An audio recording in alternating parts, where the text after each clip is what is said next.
is up, you guys, and welcome to the Chosen League podcast, where fire sports content is the name of the game. I'm your host, Devin. Make sure you guys like, comment, subscribe, hit that notification bell so you can be notified every time I upload an episode. Watch this episode all the way to the end because I don't want you guys missing out what I have in store for you today. So, as we know, the Indiana Pacers take a 3-1 lead in the Eastern Conference Finals. It is looking like the Knicks look defeated. They look depleted. Pacers are just more hungrier. They wanted that one win away from going to the finals. And last time the Knicks ever won a championship was back in the 70s, back in 73. So before I get into what's at hand, question for discussion: will the Pacers close out the series in New York for game 5? Let me know in the comment section what you guys think. I believe so because the Knicks aren't showing me anything. They've been struggling really bad. They've been struggling. And I don't know if it's their last matchup between Boston and then coming into this one, I just don't see it.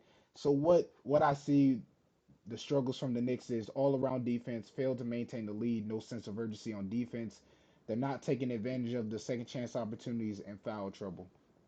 And we all and it's not Towns has been as late. He's been getting called for these tick attack fouls. Some of the fouls are not even on him. They're just ridiculous. But a lot of them when he's holding on to players' jerseys, like if you're gonna take a charge, make sure your feet is set. That's all I'm saying. And also they're not trying to. It's like they're playing the 3-2 zone defense. And then you got one player running over to the other side of the court to try to stop, whether it be Tyrese Haliburton, Nesmith, Miles Turner, to get a shot off, and then you end up wasting that opportunity. And then look, they get the bucket. Nobody's boxing out in the paint to get the rebound. And also, when you look at the stars for the Knicks in that game, in game 4, Brunson 31 5 and 2 with 2 steals, 1 block. Towns 24 3 and 12. Like I say, double double equals double trouble. Ananobi 22 1 and 4 with 3 steals. Hart 12 1 and 11. Bridges 17 2 and 3. And we also what also played a part in this series is Tom Thibodeau's lineup change, taking Josh Hart out because Josh Hart has really been struggling from the beginning of this series, from the jump, ever since the start. He hasn't been scoring as of late. He had 8 points in game 1. They needed better offensive efficiency, and they were giving other guys opportunity to make an impact on the court. Other than Jalen Brunson, you had Bridges, you had Towns, you had Ananobi, you had McBride, you had all these other guys coming off the bench who were put into the starting lineup, actually stepping up to the plate and doing what they can. And also, the the bad part about this lineup change was the dysfunctional defensive strategy. Mitchell Robinson, I'm sorry.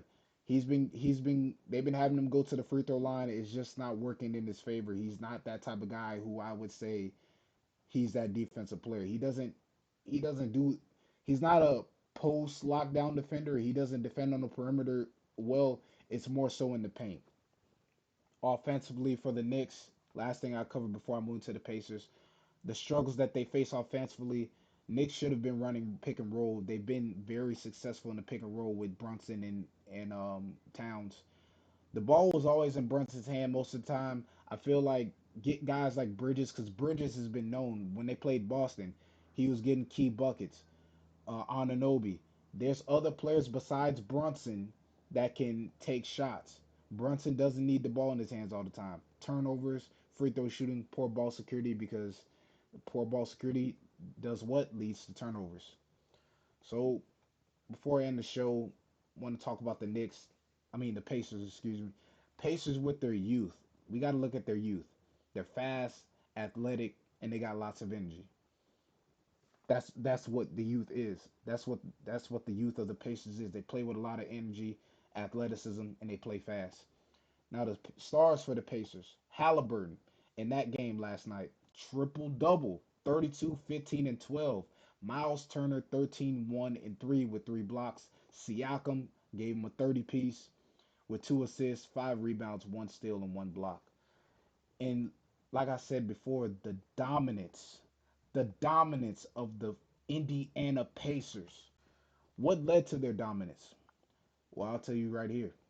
great ball movement, great defense, took advantage of the mismatch, second chance opportunities, rebounding, three pointers, and great team chemistry. Everything was afloat. Everything was working in the Indiana Pacers' favor, and they were doing the necessary things to win the game. Each possession counts. We already know this. Indiana has that hunger. They're showing that they want it more, but the Knicks are the team that have all the pieces together. You fail to realize you got OG Anunoby, who won a championship with the Toronto Raptors, who was a former teammate of Pascal Siakam, who's on the Indiana Pacers, who's actually playing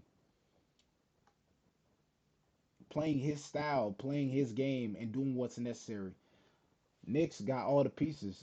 I don't understand what's going on. Do y'all really? Let's be real. We understand. It's like it's a mental game. I just don't think they're in it. I think after they play Boston, they're just gassed. They're tired, in my opinion. But anyways, that is all for today's episode. Once again, like, comment, subscribe, hit that notification bell so you can be notified every time I upload an episode. I'm Devin, and I'm signing off.